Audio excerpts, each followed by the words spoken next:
Mas müşteri şu anda. Yırtarım bir an. Evet. Ama futbol koşu. Ya kaç futbol mu? Kapadı hangi mu? Siyahın deriyer. Eyrin seyrin hacari. Kan soğut apoda ya.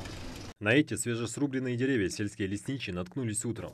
В ходе планового обхода территории, видимо, кто-то еще не успел вывести их незаметно.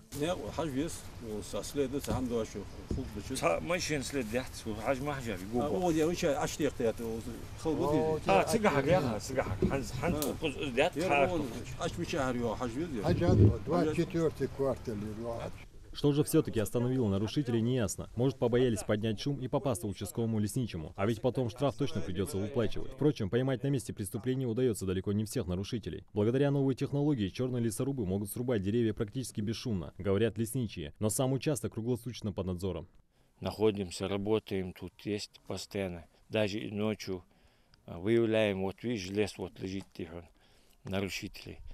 Выявляем, ловим, доставляем, даже с органами власти работаем, участкового вызываем иногда.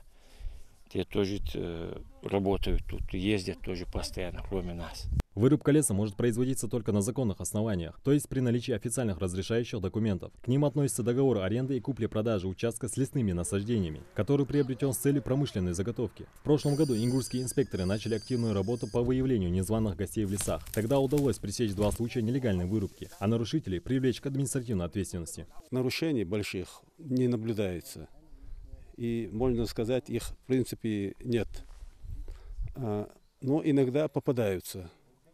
Это прежние, которые были старые, можно сказать, незаконные лесорубы. Они уже прекратили свою деятельность. В Яндере функционируют 2 пилорамы, куда черные лесорубы, возможно, издают срубленные деревья. Впрочем, такие предположения после проверки у надзорных инспекторов быстро развеялись. Липы качар, но хозяин театр должен чаклахты, пилорамчи и уют. Так и лават не работает, а ербобе же пилорам.